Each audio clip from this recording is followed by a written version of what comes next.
नमः हरे हराये नमः। हरे कृष्णा जी, आप सबका बहुत बहुत स्वागत है। मंगलाचरण आरंभ करते हैं। ओम नमो भगवते वासुदेवाय। ओम अज्ञानतिमिरान्धस्य ज्ञानाञ्जनशलाकया चक्षुरोन्मिलितं येन तस्मै श्रीगुरवे नमः। नमः ओम विष्णुपादाय कृष्णप्रेष्ठाय भूतले श्रीमते भक्तिवेदांत स्वामिनिति नामिने।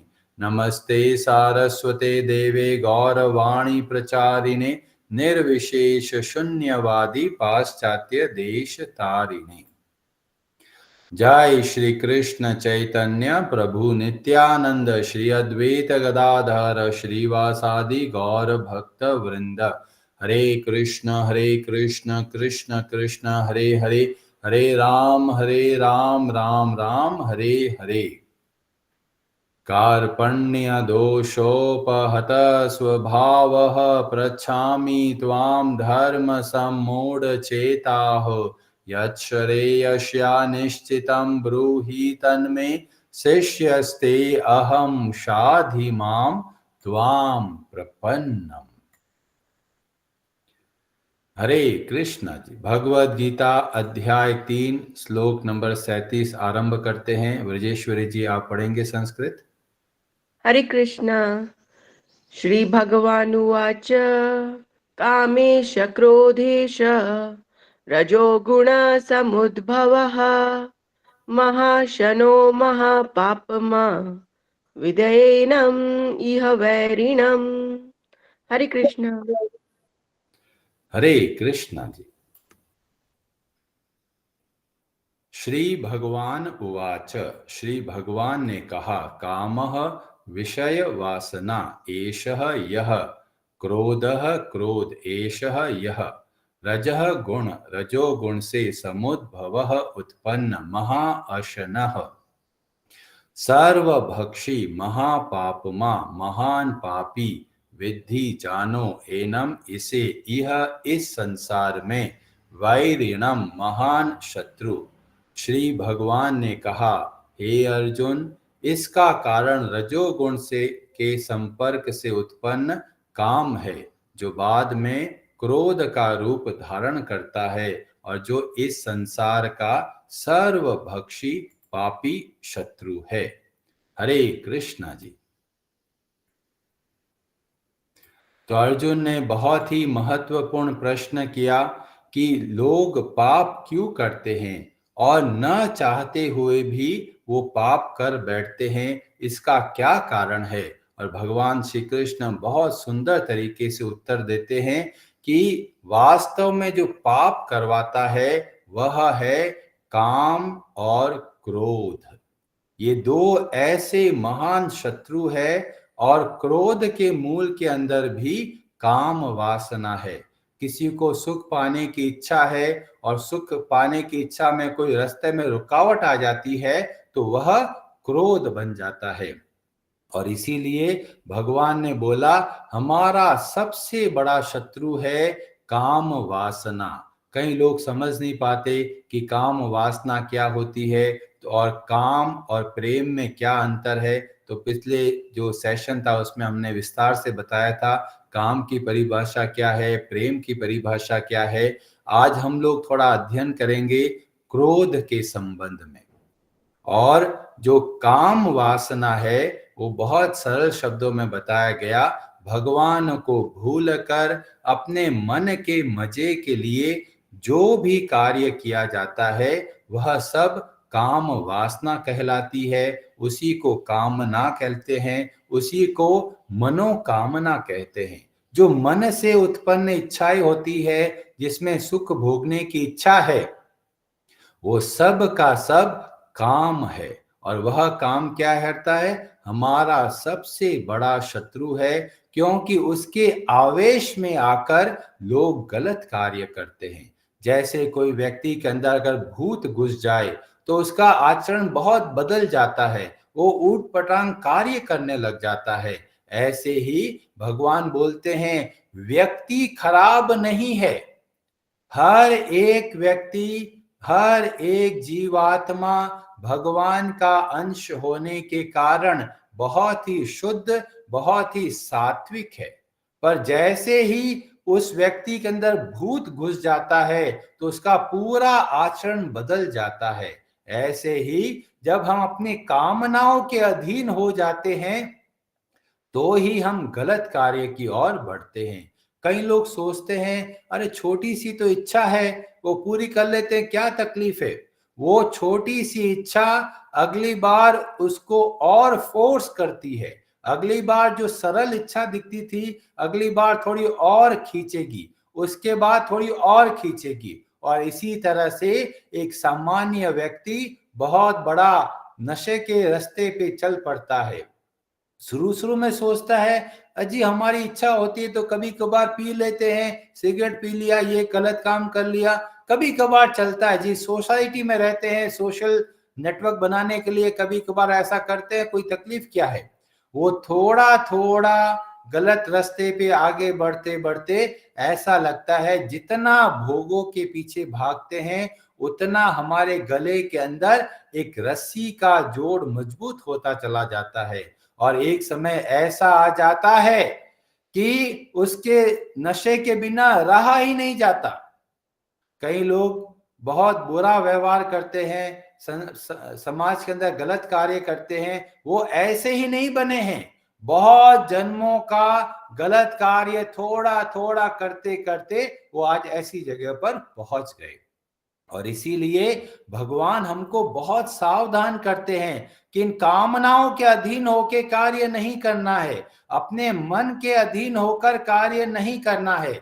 जब भी कार्य करे तो गुरु, साधु और शास्त्र के हिसाब से हमको कार्य करना है। मन बोलेगा अरे जब करके क्या करेंगे, कुछ और काम कर लेते हैं। पर जब हमारे शास्त्र हमको सिखाते हैं कि नियमित रूप से भगवान के नामों का जाप करना है तो इससे क्या होता है, हमको ट्रेनिंग मिलता है। हमारा जो मन अभी घोड़े की तरह आवारा है, कभी इधर भाग गया, कभी इधर घास दिखी, यहाँ घूम, क्या आज यहाँ घूम के आते हैं, कल वहां घूम के आते हैं। तो इस तरीके से ये घोड़े को ट्रेनिंग की जरूरत है। और इसीलिए जब शास्त्र हमको कुछ सिखाते हैं तो उसके हिसाब से नियम बनाकर हमको कार्य करना है। अब एक बहुत बड़ी समस्या देखने को मिलती है, तो लोग पूछते हैं ये काम वासना आई क्यों। तो इसका उत्तर भगवान बहुत सुंदर तरीके से देते हैं। अध्याय 2 श्लोक नंबर 62 में बताया गया, संगात संजायते कामः। ये कामनाएं कहां से आती है, तो बोला गया कैसे लोगों का संग करते हैं उससे कामनाएं आती है। तो कैसे संग करते हैं, अगर कोई व्यक्ति गलत रास्ते पे चलता है, नशा करता है, तो उसके साथ में रहेंगे तो धीमे धीमे हमारी मेंटलिटी पर भी उसका बुरा प्रभाव पड़ता है। तो गलत लोगों का संग करने से हमारे अंदर काम वासनाएं आने लग जाती है। और इसीलिए भगवान सावधान करते हैं, काम वासना को कंट्रोल नहीं कर सकते, पर किसका संग करते हैं वो हमारे हाथ में है। और संग केवल लोगों का ही नहीं होता, बहुत लोग अलग अलग तरीके का संग करते हैं। जैसे मोबाइल के अंदर, इंटरनेट में, यूट्यूब में हर तरह के वीडियो है। कैसे वीडियो को देखते हैं तो वह भी हम संग करते हैं। गलत वीडियो देखते हैं, गलत चीजों की ओर मन भगाते हैं, तो यह वास्तव में हमारा जो संग है वो खराब संग है। तो किन चीजों के साथ में हम अधिक समय बिताते हैं वह वास्तव में संग के रूप में परिवर्तित हो जाता है। और कैसा कैसा संग करते हैं वैसा वैसा हमारा मन उसमें आवेशित होकर बढ़ने लग जाता है। और ये संग कहां से आता है, इसका उत्तर भी भगवान बहुत सुंदर तरीके से देते हैं। ध्यायतो विषयान पुंसः। तो हमारा मन कहां लगता है वहीं से सबसे ज्यादा खराबी शुरू हो जाती है। इसीलिए 24 घंटे में देखिए कि हमारा मन भगवान को छोड़कर और कहां कहां लग रहा है। जहां जहां मन को लग रहा है, मतलब हम वास्तव में ऐसी चीजों का संग कर रहे हैं, और जैसी जैसी चीजों का संग करते हैं उसके हिसाब से हमारी काम वासनाएं बढ़ती है। काम वासनाओं की वजह से क्रोध और लोभ प्रकट होते हैं, और ये शत्रु हमको बहुत दुख देते हैं। तो क्या करें? तो भगवान ने उसका उत्तर एक श्लोक पहले ही दे दिया। दूसरे अध्याय के श्लोक नंबर 61 में बताया कि क्या करें। तो बोला गया, युक्त आसीत मत परह। मन को भगवान में लगाना है, हर कार्य को भगवान से जोड़ना है, हर वस्तु को भगवान से जोड़ना है। अगर वस्तुओं को, व्यक्तियों को, परिस्थितियों को भगवान से नहीं जोड़ते तो ही हम काम वासना के रास्ते पे चलते हुए अपने खुद का भी नुकसान करते हैं, बाकी लोगों का भी नुकसान करते हैं। और इसीलिए भगवान इस बात पे बहुत जोर देते हैं, मन मना भव, अपने मन को मुझ में लगाओ। इसमें भगवान का कोई स्वार्थ नहीं है। जब हम मन को भगवान में लगाते हैं तो हम वास्तव में काम क्रोध जैसे शत्रुओं से बचकर खुद का भी भला करते हैं, समाज का भी भला करते हैं, देश का भी भला करते हैं, और खुद भी प्रसन्न रहते हैं, बाकी लोगों को भी प्रसन्नता देते हैं। तो वास्तव में भगवत गीता जब किसी बात को बोलती है उसमें केवल और केवल हमारी भलाई के बारे में बताया गया। अब यहाँ पर एक बहुत और प्रश्न सामने आता है, प्रभु जी कुछ क्रोध करे या नहीं करे? तो बताया गया, अगर क्रोध कामनाओं की वजह से आ रहा है तो ऐसा क्रोध खराब है, नुकसानदायक है। पर जो क्रोध भगवान के संबंध में है वह हमारे लिए बहुत ही उत्तम है। ये कैसे पता चलता है? बहुत सारे भक्तों के चरित्र से देखते हैं कि वे कभी कभी क्रोधित हो जाते हैं। तो क्या क्रोध सही है या गलत, या भक्त को क्रोध क्यों आता है? कई लोग बोलते हैं भक्तों को तो शांत रहना चाहिए, पर हमारे शास्त्र ऐसा नहीं बोलते। विशेषतया जब हम रामायण, रामचरितमानस जैसे ग्रंथों का अध्ययन करते हैं तो हमें देखते हैं कि हनुमान जी के अंदर भी बहुत भयंकर क्रोध आता है, अंगद को भी क्रोध आता है, भगवान राम को भी क्रोध आता है। तो हम देखते हैं कि जो क्रोध का उद्देश्य भगवान से जुड़ा हुआ है ऐसा क्रोध लाभदायक है। तो रामचरितमानस के लंका कांड के दोहा 32 और चौपाई 1 में बताया गया, और ये वर्णन मिलता है, अंगद पहुंच गए हैं रावण की सभा में, और रावण अपना गुणगान कर रहा है, मैं हूं ऐसा रावण जो तीनों लोकों पर विजय प्राप्त किया है। और अंगद हंसते हुए बोलता है, रावण तुम्हारी चतुराई मैंने देख ली है, एक नारी को अकेले चोरी करके लेके आते हो और अपने आप को महान समझते हो। इतना स्पष्ट शब्दों में अंगद रावण की सभा में सबके सामने क्रोधित होकर बोलते हैं।